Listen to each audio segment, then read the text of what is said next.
because sometimes talk is cheap, right? But really, really having to see what people have done is the real deal. So today, without wasting time, we have my dear friend, and some people who know us very well probably think that I've seen this note. I have not seen this note. Let me just make confession. So, and I've known him for over a decade. It's a strategic thing. Sometimes you wonder, how does this person even think like this? He can think forward, backward, sideways, left, right, and think it and tell you and come up with a predictable outcome, that you have not even thought about. So, and I know that you will really, really glean something from his wealth of knowledge and experience. I know that there are even some people here who came just because of him, just to come and hear him. Because like he told me, he has been avoiding maybe any speaking engagement, all of that. I said, well, this one, you cannot turn this one down. If you don't come to this one, we'll come and hold the meeting in your house, So, so he's here, and I'm sure that, again, I do not, consider it, I do not take it for granted also that he accepted to speak, right? He's my very good friend, but he accepted to speak because he thought he could add some value to what we are doing here. Not take it for granted. So I'm going to step out of the way so that he's going to come, take charge for the next 30 to 40 minutes and just share with us how to scale, our business. I'm sure he's going to share one or two experiences from his own personal experience. So please, let's put our hands together as I welcome Ayodeji.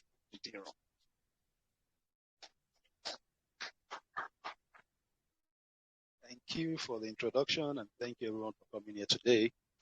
Let's start with the word of prayer. Our Father and our Maker, Lord, we thank you for bringing us together this evening at your feet to study business, to show us how to be prosperous in our ways. Lord, we say thank you, Lord, in Jesus' name. We commit today's engagement into your hand. Lord, we pray that you speak to us in your own way, Lord, in Jesus' name. Lord, we want to hear more of you and less of me today, Lord, in Jesus' name. Thank you, for we know we are going to leave here different than we came in today.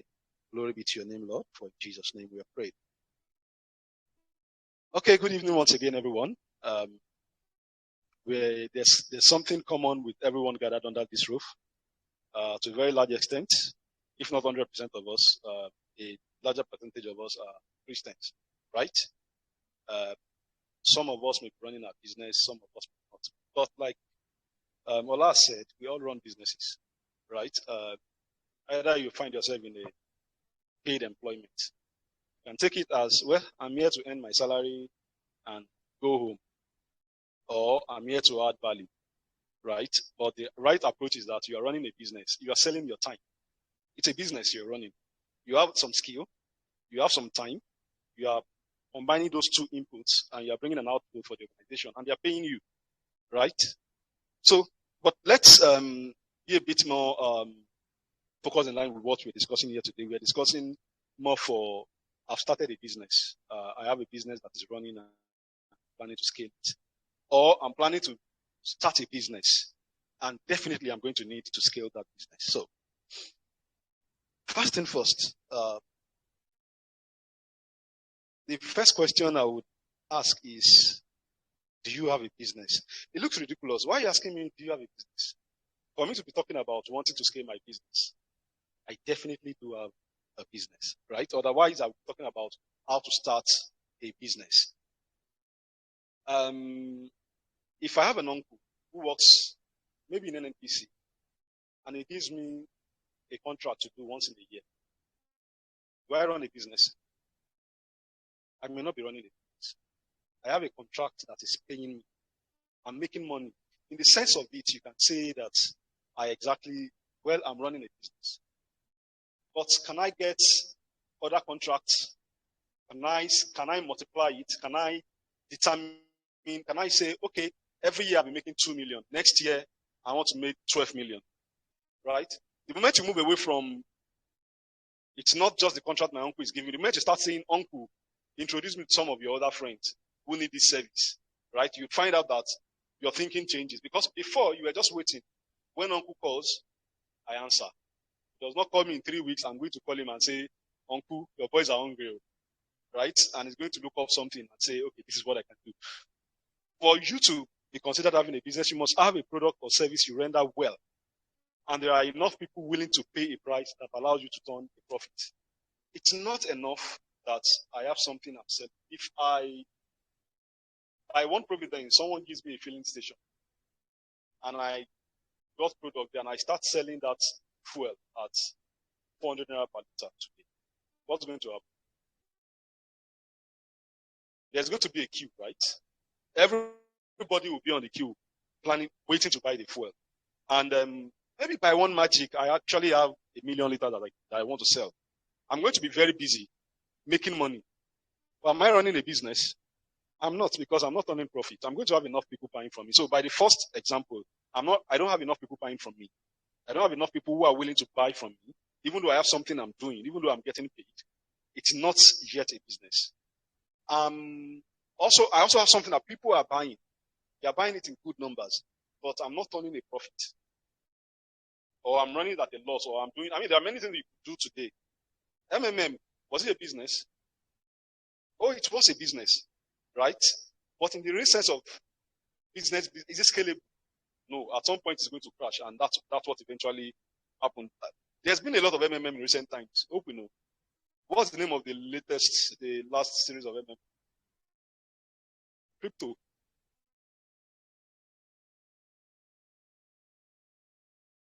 So the second question then becomes, please, you can move. Is it scalable?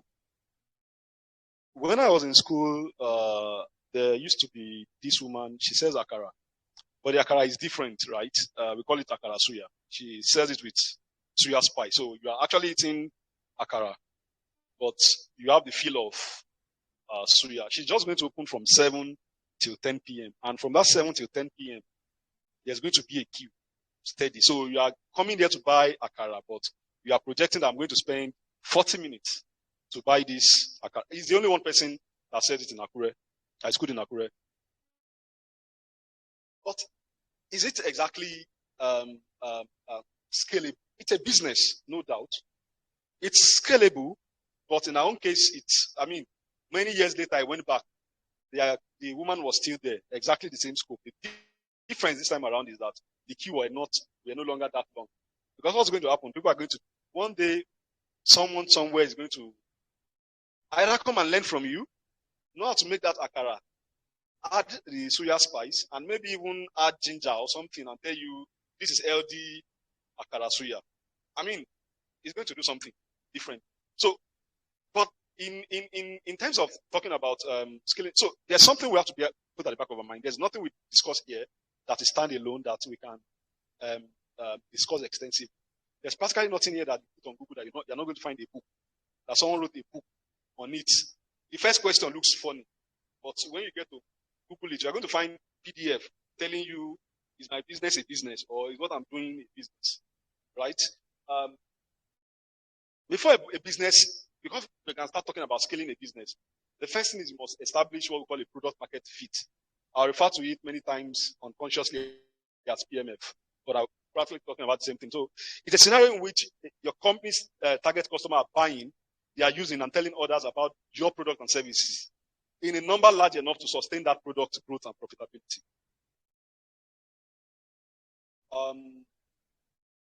There are some businesses, they're always on the way advertising. They are constantly making noise, constantly making noise, constantly making noise. 5 years, 10 years, they are constantly there. That tells you something about that business. It's not scalable. You have to spend practically all the money you're making being on radio. How many of us have seen St. Louis adverts? Right? They would have strategic places they are advertising. Let's make no mistake about it. That they are not on billboard and they're not talking to people. They're not advertising. They're probably talking to distributors and they think that are able to hack our distribution channel. We don't have business radio, TV, right? But one thing that is peculiar about scalable business is at a certain level, when I have a certain number of customers, those number of customers keep bringing in new people to me. And then the business continues to grow on its own. Do not get me wrong. I'm not saying don't. In tech, I work in tech, by the way. In tech, we're always talking about scale. Everybody's shouting scale. We even have different types of scaling. Everybody's dying about lead scaling and stuff. And they are going to spend money advertising everything, right? But there's something we all agree with. I'm spending that money at the initial stage till I get my products, my services well enough into the subconsciousness of people. When Jumia started, how many of us can remember? They practically kept you hostage on the internet. Everywhere you went to, any website you were visiting, you were seeing Jumia adverts. Every single website you visit, you were seeing Jumia adverts. But 2-3 years down the line, was that still the case? Because if they continue at that scale, even now that they are not doing the adverts, go read their financials. They are not exactly, they are not profitable, right? So just imagine if they're spending the kind of money they were spending then, they are going to be burning money much faster than whatever they are burning right now. But a business becomes scalable when 2 people hear about me, they use my product or my service, and those 2 people at least bring 1 person. I'm not saying they have to bring 1 person. So if I have 10 customers, I should be able to have 5 referral customers or 3 referral customers from there. But if I am in that business such that I have to knock on their door every single time, it doesn't mean I'm not running a business. It means I've not established my product market fit. I'm not serving them at the price point that is good enough that they keep coming back. There are goods that if you are selling, not going to work that way. God forbid. Nobody wants to patronize caskets twice in 5 years, right? So the guy selling caskets is not going to expect the same person buying from him over and over again, right? But he expects that if someone close to you dies and is looking for who to buy, I should have served you well enough that you say, oh, I'm sorry for your loss, but I know this person somewhere. There's a business shutting down. It's called Instant Pot. The ladies there will probably know the product, Instant Pot. The problem with Instant Pot is that it's too good. It does not get damaged. So when you buy the pot, 5 years, you are still using it, 10 years, you are still using it, right? So at a point, everybody has bought enough Instant Pot. The people who can afford it's expensive. It's very expensive, right? But the people who can afford it like it because it's an investment. You buy it, you are going to keep using it. So at some point, they ran out of that number of people who like it and are able to afford it. So naturally, the business, I think they are about declaring bankruptcy. Oh, they made electronic, they tried to do many other things, but it just won't work. So it means that while they were profitable, there was no product market fit. And let me share a very practical example here. Many years ago, when we were starting our business, 2013, 2014, we had made up our mind that we were going to serve filling station. And we had one very big worry. Everybody who was selling our kind of product then sell that product one off and turn away and turn their back, right? I'm going to sell this product to you 2 million naira once you have it, stop. So we kept asking ourselves, let's say it is going to take 5 years to capture the market. It means that we are not very rich for 5 years. And then by the time you sell to everybody, what happens? Filling stations are not going to say because of the technology I'm opening more stations. We are going to reach a market saturation, right? So it was a question of, if you want to go into this business, we have to think about what do I need to do different so that this guy doesn't pay me one off and says he's done paying me. I need to make sure this guy continues to pay me. I don't care if he's paying me 10 naira or if he's paying me 5 naira, but it is important that he must continue to pay me, because if he's not paying me again and I need to support what I've sold to him, or he's not paying me well enough and I need to support what I've sold to him, it's a waiting time bomb. It might not explode now, but at some point down the line it's going to explode. So quickly, I want us to go through some bits about scaling. They are in no particular order. They are just random thoughts, stuff. They are popular opinions. Sometimes they're not popular opinions. Yeah. So, how many of us are in this situation? My business does not pay me. I work for free. I only take what I need. Everything I make, I put it back in the business. I don't get paid though, but it's just once in a while. If I need 10 naira, I just pick 10 naira. How many of us are in that situation or know at least one person in that situation? Okay. Is either we are not running business or we are not talking to people running business. A lot of business people will tell you this is their situation. It's a big lie. A very big one. Because let's paint a scenario. You are running a business and your business has 10 million naira in the account, and you are faithful. You only take 20,000 naira, enough to buy you pure water and take you to office to and fro. And then they call you that your father is sick and he needs 500k for an hospital visit. What's going to happen to the 10 million? Oh. As you finish that one, your auntie, your favorite one, tells you that the son or daughter just secured admission. All they need is 50k. And he was the one that helped you collect 1 million from someone yesterday. So you can't tell him, I don't have money. What's going to happen? So what we find is when people tell you this, in most cases, they don't even have an idea of how much they are spending for their business. They think they are not spending much. So they say, I'm not collecting salary. I just take little. But there's someone here who does a lot of auditing business. You start seeing business paying for Tommy Finger. Right? Or he paid at something hotel. It's not wrong that you are going to have electricity, but you get what I'm saying. The fact that you are saying that my business does not pay me, I only take a little, it means that you are living practically off that business. But you do not realize it because to you, you are not doing much. And guess what? For those of us that did science, they said your hand is not. How did they taught us a way to appreciate thermostat in chemistry. They say put warm water down, put hot water down, cold water down, then warm water. Put your hand two separate waters, right? The hot one, then remove your hand, then simultaneously in the neutral water. What's going to happen?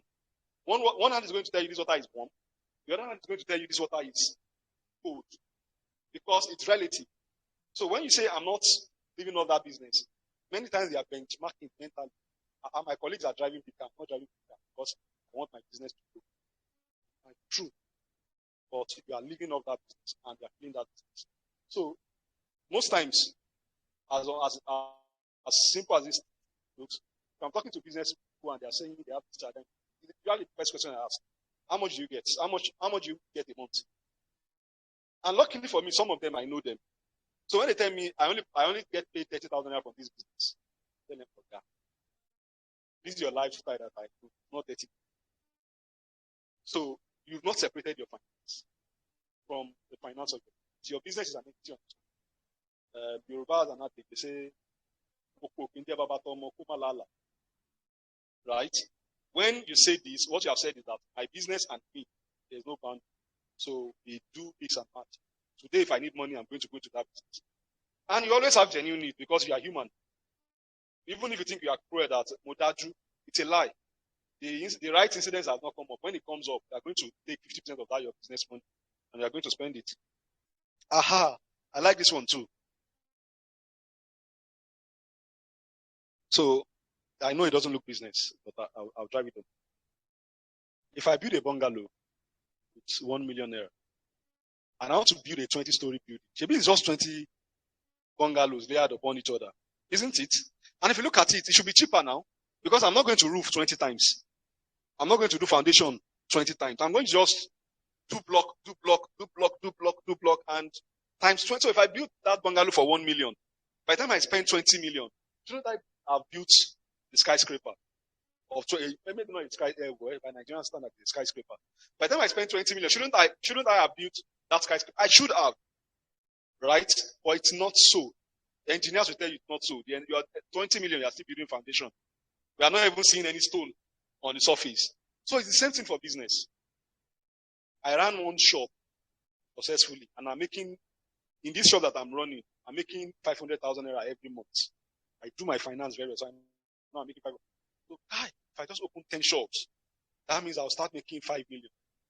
Should it not be so? But it's not so. It's not so. If I have people in this room bottling this water for me, and let's say this room's capacity is 30 people, I pay 1 million to rent this place a year. So if we divide the number of bottles I'm making by the number of bottles, you'll be able to say this is how much it costs me to make, right? The day, let's say this room can only take 30 people. The day I need one more person, what happens? If it was costing me 3,000 naira per head to run this room before, because I need that one more person, it's not going to cost me 3,000 naira for that one person. It's going to cost me the entire 1 million for another room. The cost of furnishing that room, the cost of electricity, the cost of everything. So my water that the cost of production has been 20 naira per bottle before. Because of that one person I need to hire, my cost can go to maybe 70 naira. My competitors are selling at 60 naira. Show allow they buy. Does that mean I shouldn't grow? It's just that, yeah, you should grow. Just understand that it does not exactly translate that if I'm doing, and it's not just about money. I just use money for example. It even goes into your capacity. There's a level you get to in your business that you can't grow beyond that level. That's just where your capacity is. Prayer will not solve it. Copying another person's strategy will not solve it. You probably need to go back and study. You probably need to go back and learn. It's not witches and wizards. The problem is that tilting point, that point of marginal returns, when you get to that point, everything you do start to bring your finance down, start to bring your business down. And you're going to be asking yourself, when I even had small customers, when I even had little people, I was a big boy. So what has happened? I'm supposed to be making more money. Before it was only Unilever that was buying from me. Now PZ has added their own demand. Demand can kill your business. So it's a myth, expecting that since I was the one that built it to this point, if I just do times 2 of what I did before, I'm going to get double of the output I got. No, it's not always so. Every business grows into big business if given enough time. I just made an example of the Akara Suya. It's good business. People are always queuing.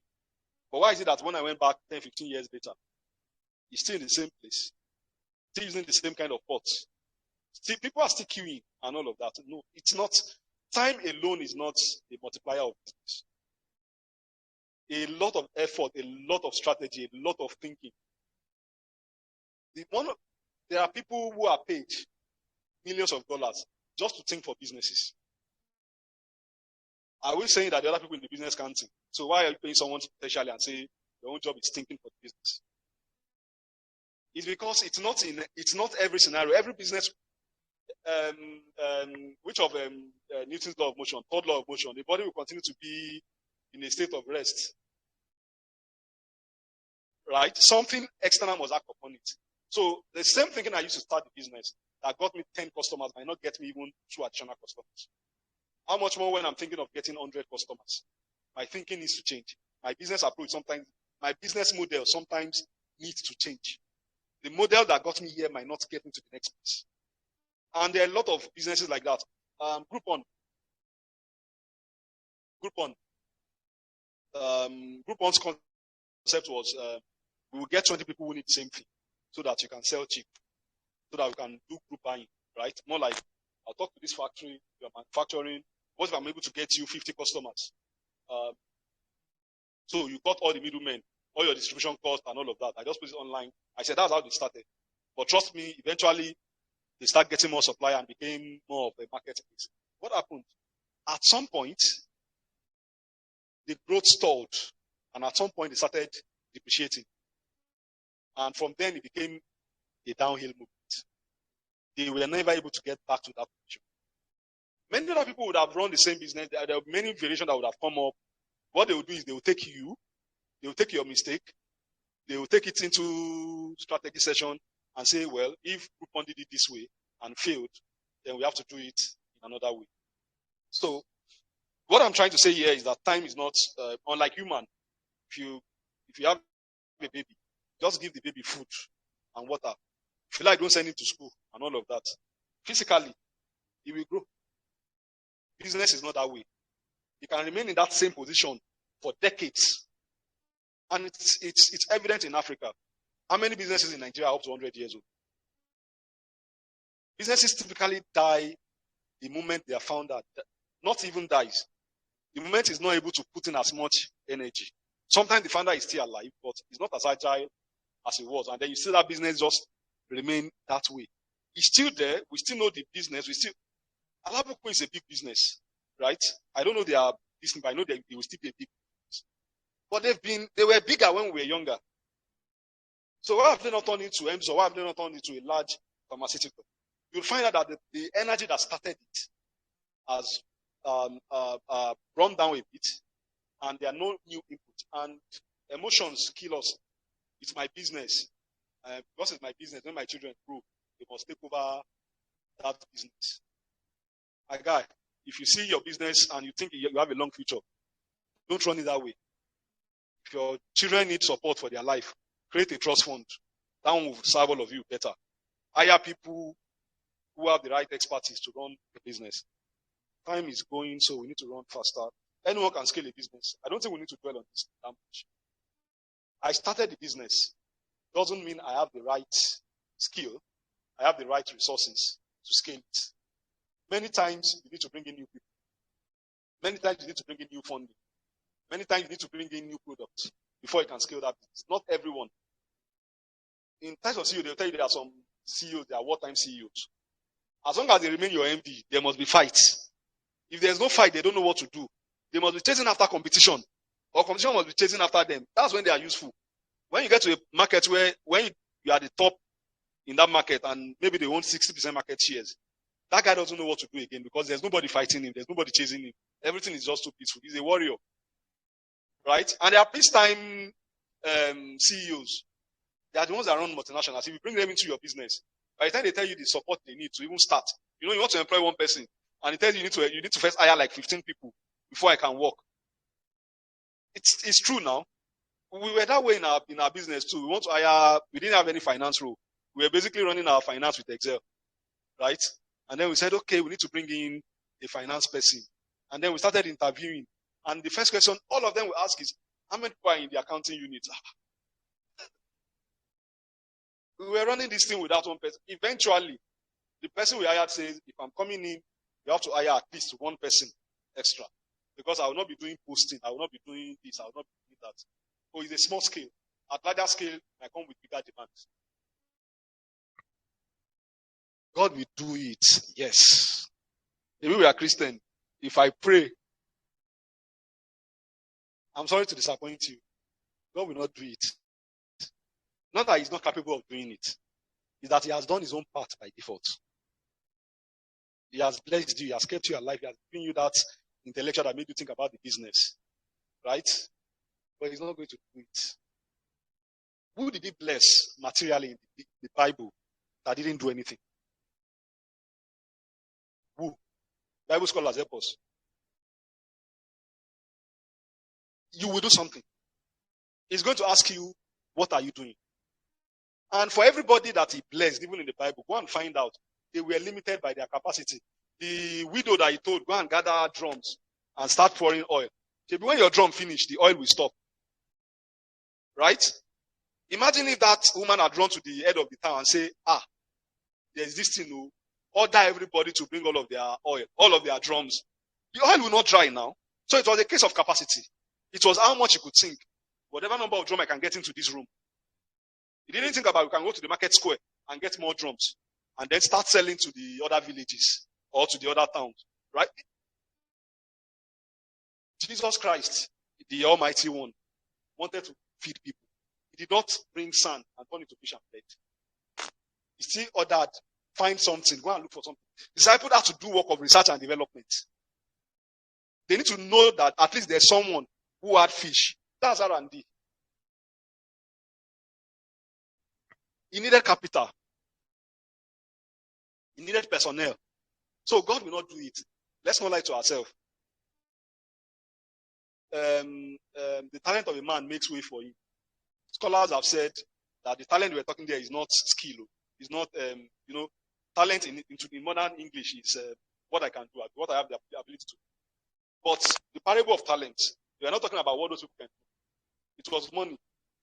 So he has done his part. He's waiting for your input for his own already. His grace is constant, right? So you go and bring your own multiplier. If you want to multiply it by 1, no problem. It's going to give you times 1. If you want to multiply it by 5, it's going to give you times 5. My product and service must be perfect before I can scale. Mr. James, this is your thing you are doing. Why are you only selling to 4 people? I'm still waiting for the product to be perfect. I'm still learning. I'm still this. I can guarantee you that if I come next 4 years, you're likely to see them. Yeah, because there's no product that reaches perfection. The style of clothes we wear today was it what we were wearing 5 years ago. So if there's a tailor saying it's not perfect yet, yes, there are exceptions. For all of these rules, trust me, there are exceptions. We say God will not do it. God will not do it. There's someone that goes to a church and pastor calls him up. I'm led. Everybody should contribute money for this guy to start business, and everybody starts contributing money, right? He's going to get serious capital, and that capital might sustain him for some. So, but can you pattern your life after that and say someday, pastor is going to call me too, then everybody is going to contribute money for me, right? So you don't have to wait for that product and service to be perfect. You need to identify your minimum viable product. What's that little thing that people are at least willing to pay for? So if I was planning to build, let me say I was planning to build a bulldozer, right?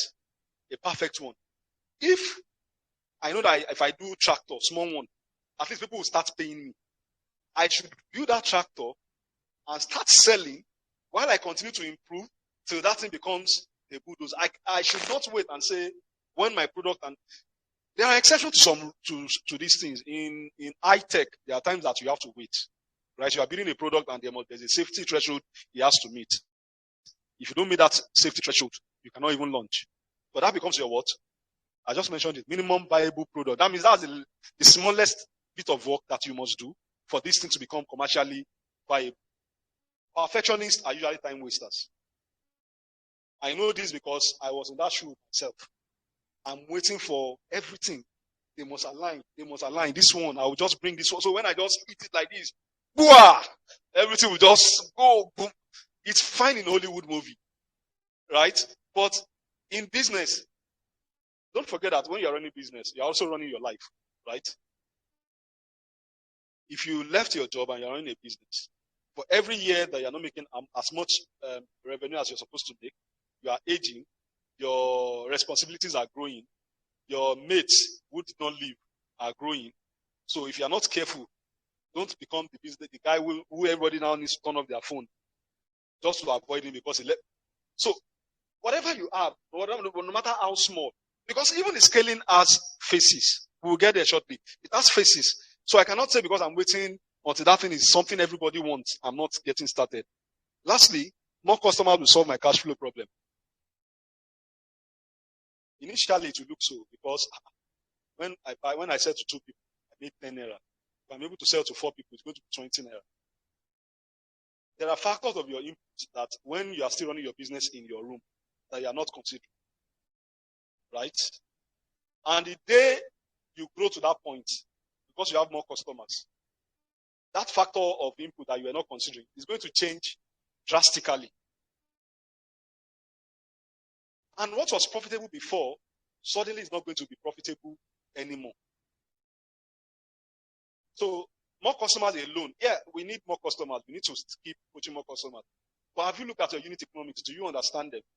Because if you don't understand it, scaling will kill you. Yes.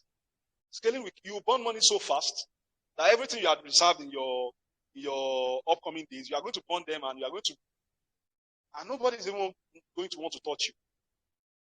Uber was having, as big as Uber is, Uber was having that problem until investors started calling them and calling their attention and saying, this path you are going. Uber turned profit for the first time, I think last quarter. And that's because they started telling them no more free money. The way you could raise money easily, blah, blah, blah. You can't, there are, WeWork. WeWork was a multi-billion-dollar company. And at some point, it wasn't a demand problem. They had demand. People were willing to use it. The unit economics just wasn't adding up. At some point, every time you enter Uber ride, Uber was actually subsidizing your transportation, either directly or they were penalizing the drivers just to be able to subsidize your ride. So more customers do not necessarily solve it. Getting your unique economics right before you even start looking for more customers. There are times that your business requires a controlled environment. It's just 50 people I need because I want to get some things right. And it's not just money, customer experience. If my customer experience is bad and I go on internet, I advertise, I'm going to get more people. But I'm going to get more people who are going to badmouth my product because my customer experience is poor. So more customers will not solve it. If I've not gotten all the single components correctly, if I've not gotten them in place, what's going to happen is I'm going to make a mess of everything.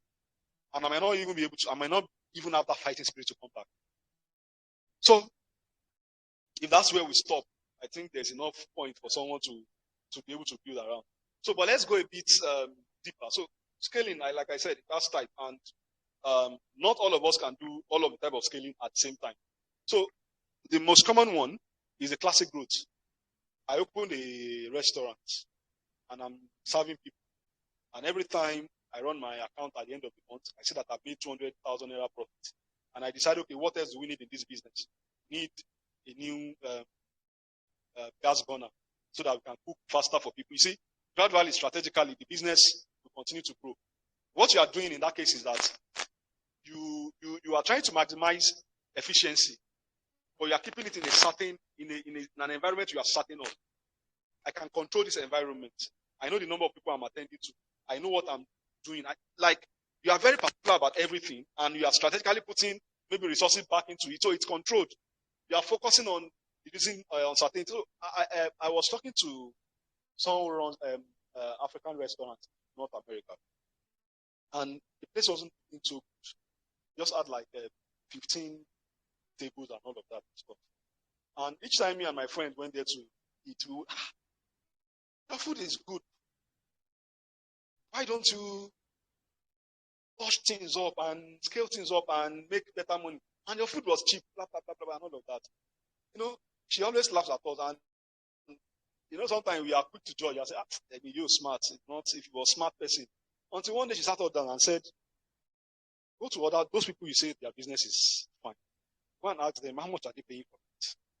How much are they paying each of the employees that is working? He said, they probably make times 5 of what I pay. But none of them goes home with as much money as I go home with. Right? Because what she's trying to do is she's controlling every component. This rent, I can pay it. By the time she broke it down, in 1 week, she had paid her rent. She has bought most of what she's going to use for that month. So the remaining 3 weeks, the only thing she's spending is maybe the cost of the inventory itself. Every other margin is purely profit for her. She has decided that for her, that is what works. And what she's planning to do is to replicate that same model in other places. So if she's going to open a different place, she's not going to be opening the mega fancy place. She's still going to be opening that small thing because this is what works. One person can run it, 2 people can run it. If I pay them minimum wage, I'm fine. Now, but if that is what you need, this topic is not exactly very useful. This topic is about I'm ambitious, I want to scale, and all of that. So this is not, please go back. This is not where you want to be. You don't want to be in classic goods. However, this is where you want to be before you establish your product market fit. When you are still learning about your business. I know how to play air does not mean I know the business of playing air. I can draw does not mean I know the business of artistry. So when you start, you want to start small so that I can understand the business, the economics, how to attract demand, how to fulfill and all of that at this stage. At this stage, people are not willing to give you money. You can't go to the bank and say you want to borrow money at this stage because, especially in this part of the world where interest is at 30%, right? The guy is looking at you and say, this is your business at this scale. You can't. How many banks would borrow Mama Rukaya that is selling Amala? How many banks is going to borrow them money? Right? But Mama Rukaya is actually profitable. Do you know? The problem is that if Mama Rukaya is selling 100,000 naira worth of Amala, he's using 100,000 naira to be profitable. If I assume that she's profitable at 100,000, let me give her 10 million. I mean, she sits me down and says, every month I put in 100K. I take out 20K. Or I take out 50K. That's 150. That means I'm making a return of 50K. If I take that assumption and I give her 10 million, hoping that by month end, I'm going to get 5 million, right? 15 million and 5 million is going to be profit. Both me and Mama Ruka Hayat will be in problem. We'll probably never greet each other again in the future. Mama Ruka Hayat is probably going to make extra 100,000 naira. Probably. Because the first thing he's going to do is change fridge, change light, change this, change it back, change that. He's selling to mechanic. By the time he has 20 naira to our food, the mechanic is going to discover that actually only Mama Ruka was here. Sorry if you don't speak Yoruba. It means that actually, apparently this food is not that sweet. You know what sweet to the taste is also price matching. The pocket is also a tasting organ, right? So the moment Mama Ruka comes down, in fact, the funniest thing is that the mechanic who used to just see the place and branch and eat before is going to look from outside and say, they are going to bill me, and it's going to walk away. So if Mama Ruka has been selling to 100 customers, you might start selling to 80 customers. So, but you will need Mama Ruka Hayat. Even if I want to run a Mr. Biggs, I need Mama Ruka Hayat to first run that business. For me to understand that the things that can go wrong, this is how this happens and all of that. But I do not want to stay there for long. I want to be here. It's like my control, like research and development, as it were. So the next type is fast scaling. So Mama Ruka Hayat has discovered that if I hire two people at the back end who are making the food, I hire two people who are serving and all of that. They need to make so number of amala, and when they make it, this is how they must wrap it for me to make that much money, right? Mama Ruka Hayat now wants to grow. The problem is that she needs to sacrifice some of her efficiency, because one of the reasons why the business is successful now is because she's breathing out the neck of all of those people. You are not doing this amala well. You are not doing this well. You are not doing that well. You are not doing that well. However, if she continues to want to stay at that place where she must be able to breathe out on the neck of everybody, the business is not going to grow significantly. For Mama Ruka Hayat to grow, the amala we have to do taste a bit. The soup we have to do taste a bit, because it now needs to hire 40 people. And those 40 people, even if you give them the recipe, you tell them this is how you must measure it, this is what you must do, this is what you must do, they will do something different. So Mama Ruka Hayat is probably going to do some of our very loyal customers, but she might be able to attract a lot of other new customers whose taste bud is not used to the quality that she used to deliver before, and who wouldn't mind. So a new low is their own high, and they are fine with it. They are buying the ambience, because now when I get there, before I used to queue, before it's my turn, before they put amala for me in the plate, then I go to another. But now they know, okay, well, I will sit down and be gisting with my friend. They'll come and ask me how much amala do I want, and all of that. He's going to sacrifice. And what made Mama Ruka be very profitable in the first place was all of those. So let me get a bit of hands-on experience. When we started automation, we made controllers, and we saw that the cost of these controllers were so cheap that any amount is sold into stations, we are fine. So if we came to you to negotiate and we said this controller is 100,000, if you tell me all I can pay is 40,000, we will do. But as we are turning our back, he didn't call us back. He didn't call us back. We will come back and collect that 40,000 naira. It was fine. But at some point, we did not realize that what goes into the business is no longer just the cost of controller. We were 4 employees before. Now we are 14 employees. All the salaries, all the new salaries needs to go into the cost of production. So we would have run for a while and onboarded 40K, and before we now tell ourselves, 40K is not working. No.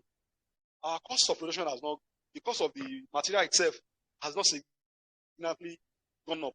But the cost of the business itself, the kind of offices we were renting, the kind of people we were hiring, there was a time that the business, everybody was an intern.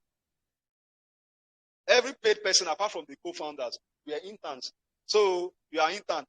If I can pay you, I will pay you. If I cannot pay you, you are learning.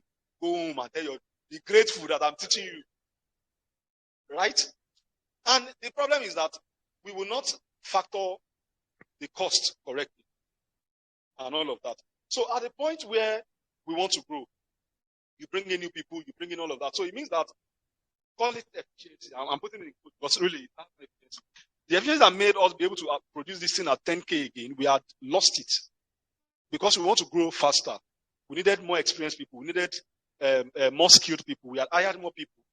So that efficiency is lost. And really, in fast scaling, you need funding. So you are going to the bank, are saying, this is what I did with small money. I'm able to do this. So if I do this, and when you get that money, guess what? The first 30% of that money you are going to spend is probably not going to go into anything that increases your revenue. True or false? My small shop, I want to rent a bigger shop. Is someone going to buy food tomorrow? That the value of the food will be enough to pay for that new shop I'm renting? The answer is no. I used to pay NEPA, PHCN, or whatever they. I know they've changed it many times, but permanently they will be NEPA. It's a covenant with Nigeria. I used to pay NEPA 2,000 because I had one fridge. I'm in a bigger place. Now I'm going to have to pay NEPA maybe times 10. A lot of things will go up, right? So, but the problem is that in this our new generation, we live on. Sorry. But we're not fine. When we want to start a business, the first thing we saw is that, okay, you want to start a makeup business. Say, I want to be House of Tara, Abi. It's good. There's no problem with it. The problem is that you start using an equipment of 2 million on TV. And then you also decided that for me to start, I must get that equipment of 2 million. Before she got that equipment, she had served low class, gone to middle class, and gone to the people that can afford to do makeup 100K every weekend when they are going for go and bed. The people you are attending to, they are still negotiating your 8,000 naira. But you want to go and buy 2 million naira equipment. You have not done that. But when you are here too, you need to be careful because you continue to burn money thinking, well, I'm just doing this. And it all ties down to you want everything to be perfect. You want when they come, they should know that we are attending to kings. Money does not have emotion. Money does not know if it is kings or queen you are attending to. Are enough people paying you enough to turn profit? Chicken, if they're not paying you, you are living in a palace, no wahala. But find another way to fund it. And be careful in Nigeria. Be careful when you are especially modeling your business after other businesses. You will never know what those other businesses are doing. And not just in Nigeria. McDonald's is in what business? Yeah? Food, right? They sell burgers and all of that. But that's not what they are doing. They are not selling burger. They are selling real estate. So they know that what they are selling is real estate. They can afford to sell their burger at 1 cent above cost of production. It looks strange. So it's simple. When McDonald's gets into a place, in the early days, they don't go into well-built places. They go into places that are just coming up. By the time they want to build one franchise, they buy a lot of land around. And they continue to grow that business. They don't run that business themselves. They get a franchisee or whatever to rent that place. They built it. That person is going to rent that place, paying them rent at the markup. And people will be coming to eat. As people are coming to eat because they were the prime of those days, what happens? More businesses start siting around that place. Remember, they have some lands. They start selling those lands. So now, if you now want to run a burger and chips business, and you now say, I must do it at the quality of McDonald's, at the price of McDonald's, you don't. There was a year myself and Ola were traveling. Those days, when people say, come to Abuja next week, just tell them we'll be there. Because they expect we are coming in flight, but our pocket disagrees with flight.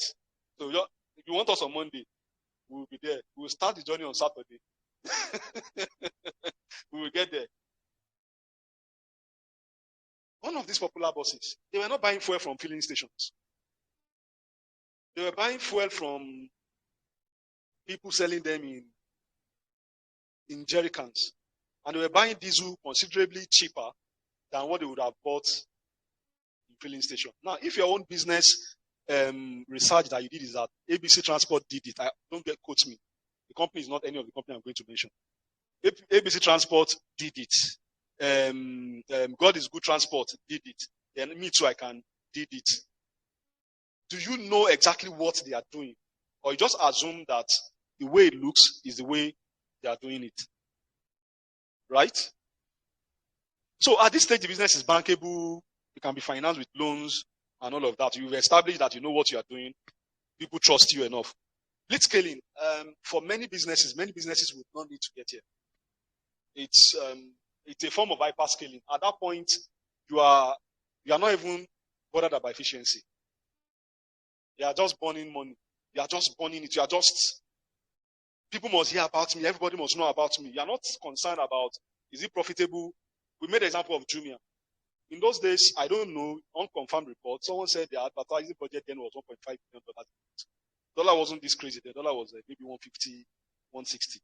But it was said that they were spending $1.5 million a month on advertisement. They were not making $1.5 million a month in revenue, but they just wanted to, they were hacking human behavior. They were trying to convert you from being addicted to going to Shomolu Market to just staying online and ordering. So they were doing everything they could to change your human behavior. So they are burning money. One of the founders of Paystack said, when they were in their early days, when they were still scaling, if they stood on top of the building, that's a Paystack, PayPal. If they stood on top of a building and they were sharing money and throwing the money down, that they would have spent lesser money than they were spending in the business. Sorry, they would have lost lesser money than they were losing in the business. If I stood up and I was just I'm just spraying money and people come and take, the money I was losing in the business would have been less, the money I would have lost is lesser than the money I'm currently losing in the business. So for them, they know where they are going. They've done their projection. They know that when we burn all of this money, in another 5 years' time, the way we'll be making money, even if they are spraying you that money, they will not spray you enough to make that money. There was a time that they said, they asked Bill Gates, I don't know if it's true. You know, a lot of these things we hear sometimes they are not exactly true. They asked Bill Gates that how rich is he, and he said that if a wad of $10,000 falls from his pocket, before he can bend to pick that $10,000, he has made more money than $10,000. Right? And really, it's possible if you look at their revenue and all of that. But before they get there, they would have burnt money so much that for many years that you were using Twitter was not selling adverts. But do you know how much they were getting invested? Saudi princes were putting money, people were putting money and all of that, and they were burning those money. So many businesses will not get here. But really, that's hyper. And even here, there's no business that stays here forever. They want to be here for a while, and then after that while, they might have hired 1,000 people. So when Elon Musk came and started doing those streaming, and people were screaming, he wasn't stupid. You guys have blitzscaled. I have paid premium for your blitzscale. I do not want to continue to blitzscale. Cut the number of people he was hiring, sold buildings, did whatever he wants to do. Business came back to normal. He has started scaling again. Hasn't he? He started sharing money. You think that money is sustainable? It's not. He's not stupid. That money is not going to. So if you live your own life and say, I found a career, I'll be collecting money from Twitter, no wahala. So we are close. We are close. So here are some factors that determine how fast you can grow. In your mind, please add how deep too, because growth is about spread and sometimes about depth. Market size. I want to manufacture Lamborghini at the price of Lamborghini, and my projection is that I will sell 1 million Lamborghini in a year. And then I start building factories that can help me produce 1 million Lamborghini in a year. Is it possible? Are there 1 million people on the surface of the earth? Yes. Are there 1 million people who are going to buy cars? Yes. But will 1 million people be able to afford Lamborghini? No.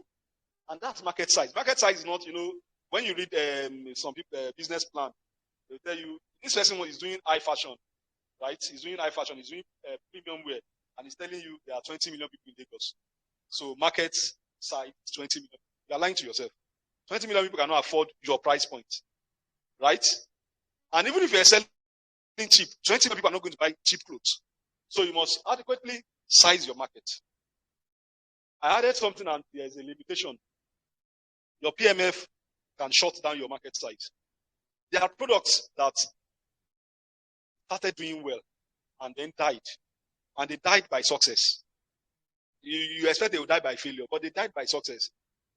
They created so bad an impression on people that nobody wants to touch them with 1-inch pole. So because their product market fit was not right, the market size just won't matter. They might be lucky enough to go and start it another name, and people didn't find them out to know that it's the same person that started this, and then, but if they continue in that name, nobody's going to. If Ponzi scheme starts to reign again, and people are making money, if you hear MMM, are you going to put your money? But you know, if they come and they call it ABZ, many people in this room will put their money. We will not agree, but it's the truth. Because I know the way MMM lead. People that were yabbing them together, as we were yabbing them, they were putting their money. Right?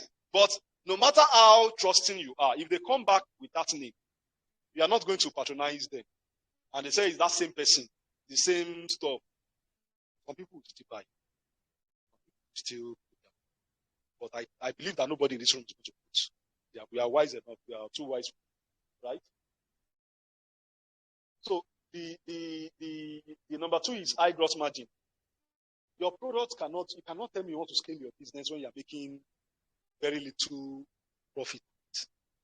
You are using 20K to produce it. You are making 1,000 naira on it, and you want to scale. That 1,000 naira that is looking like profit to you now is because your unit economics is wrong. You are producing in your room, so you are not adding rent. You are not adding power. You drive there. It's my friend that I sell it to, so I put it in my car, then I just stop over. You are not adding logistics. By the time you want to grow and you need to deliver 1,000 of those things, put it in your car and go and deliver 1,000. Right? At some point, you'd even say, okay, Sheba, I know I used to send it by Okada. Okada delivers it for 1,000. There's a scale you get to that those Okada will start failing you. And they will affect your user perception. So you start investing in your own infrastructure. If your profit is Torokobo, how are you going to do it?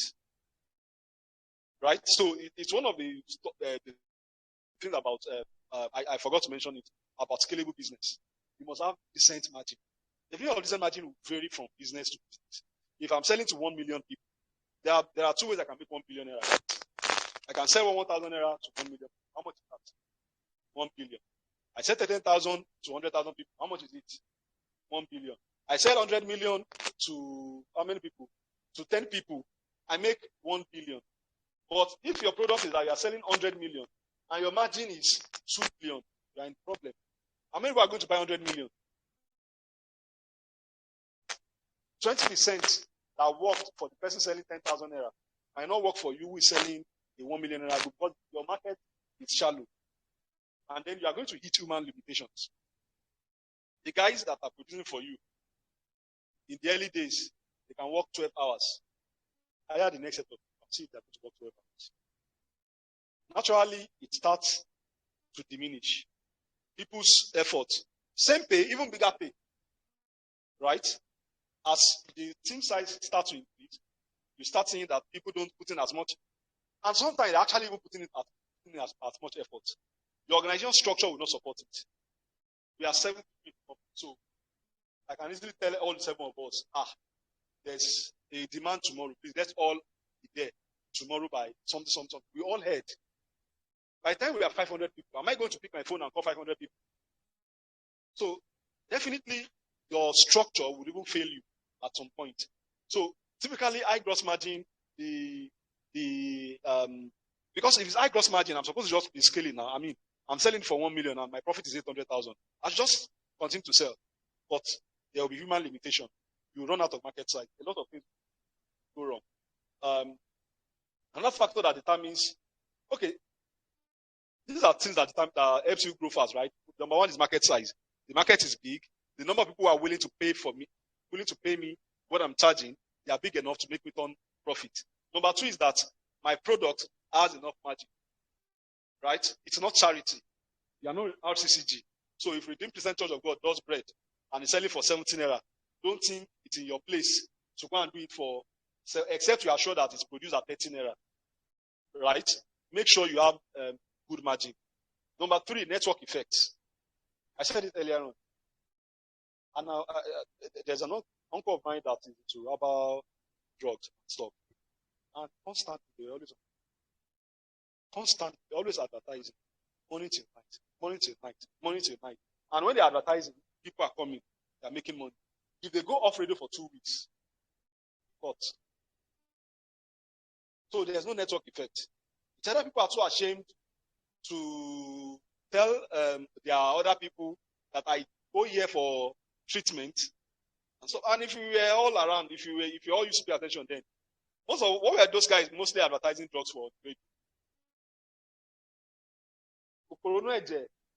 Or they would say it was either around infection. Who wants to admit to his neighbor that he has infection? You are selling gonorrhea. You think someone is going to market that drug?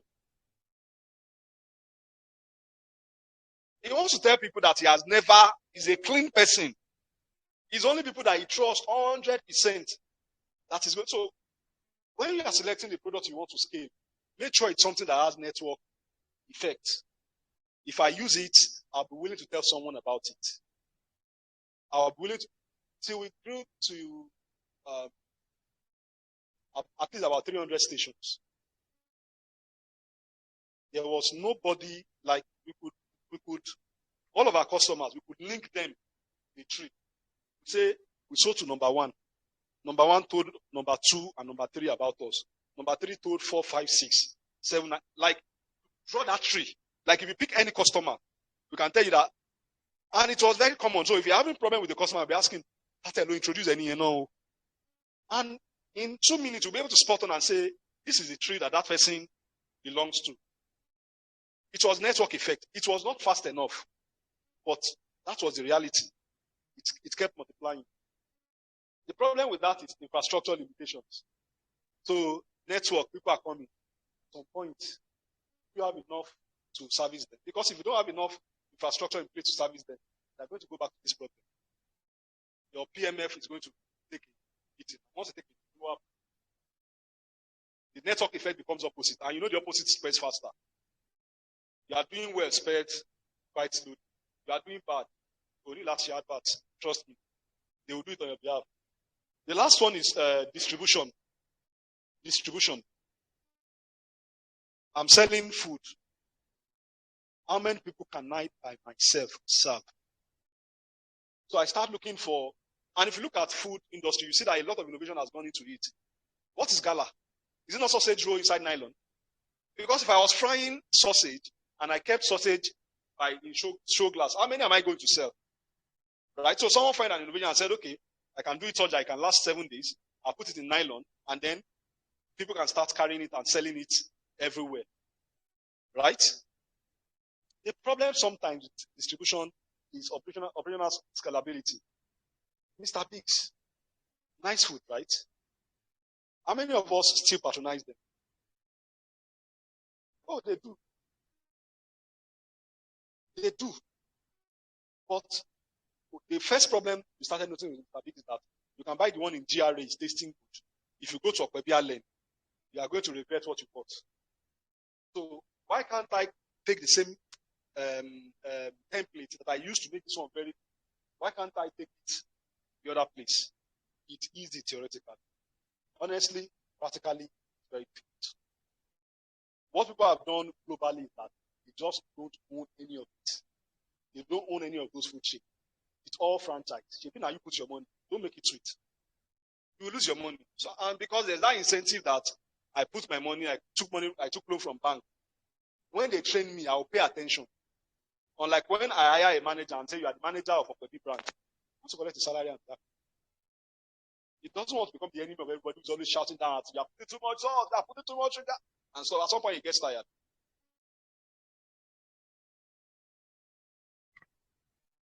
Do I still have more time? Okay. So I'm happy to share this with us. Move to the next one. So I'll just touch this one. So techniques of scaling. One is business model innovation. Just change that business model. Play around monetization, think our design and all of that. When Uber was coming into play, what were they thinking around? If I want to take taxi, I start bargaining. I start arguing with people.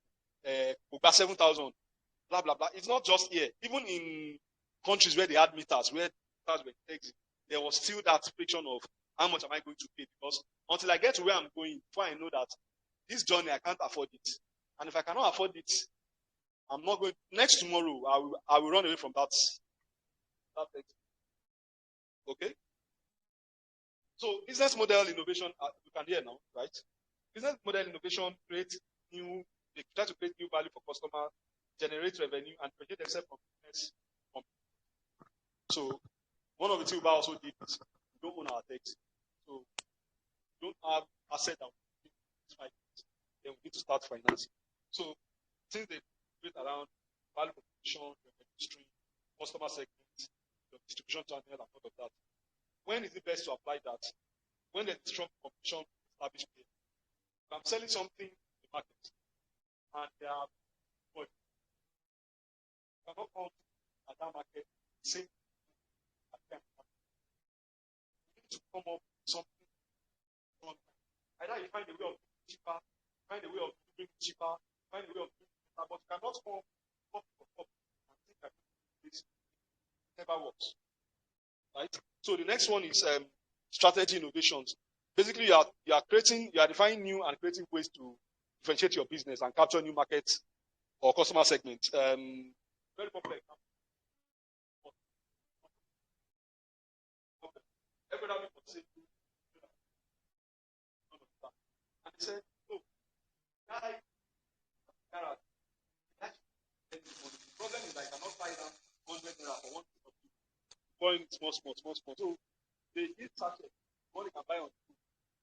It's not until I come see that everybody say, right? They started attracting new segment of market. People were not drinking. Guess what? Eventually, the guys that could afford started buying out because as a mother, you have 7 kind of good. But when you get out there, and then get out there, everybody knows my own, and they put no water. There's no fight. When okay, it also applied when there's competition, right? You have some players in the market. Sorry, the first one. Let's apply when customers are looking at it.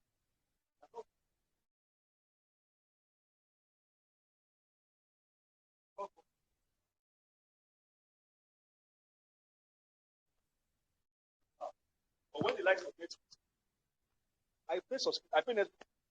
How many things I watch? So either I watch it or I don't watch Netflix.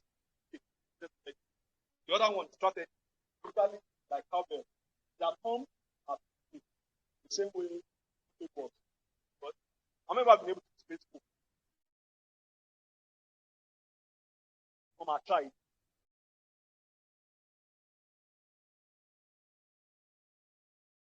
But even at that, so the last one is management. Okay, we think and design your traditional management practices and stuff. There are companies today that don't have manager. Everybody's just an employee. Do your thing and go. Let's apply where the human or infrastructural limitation. So most fast food, that's what they started deploying. Instead of me hiring people, about that. Whoever oh, okay. Sorry. I think we're at the end already. So whoever rents that place is just paying me what is supposed to pay me, and then we are good, we are fine. Let's not go into the last one today because of time. So there's supposed to be 6 S of scaling, but I can just read them. I won't describe them. Please go there. This is actually a framework that they call 6X of scaling. Staff, you can't do it alone. You need people. Shared values. If you hire 100 people who want to work differently, you are better off doing it yourself. Structure. The bigger you grow, the more you need structure. How do you communicate? How do you what's the reporting line? How do you onboard? How do you reward people? Speed is the essence of scaling. You want to do it fast. Otherwise, it's not scaling. Scope. When I'm not able to make more money, what do I change? Will I be talking to a new customer, a new set of customer? Will I move to a new location? Or what am I going to do differently? And the last one, Series X, is talking about funding, right? You can't scale without funds. So how are you going to raise your money? Is it family and friends? Some call it family, friends and food, or angel investment, or venture funding, or loan, whichever one works for you. But really, at some point, you are going to need to talk about funding. So thank you. That's what I answered.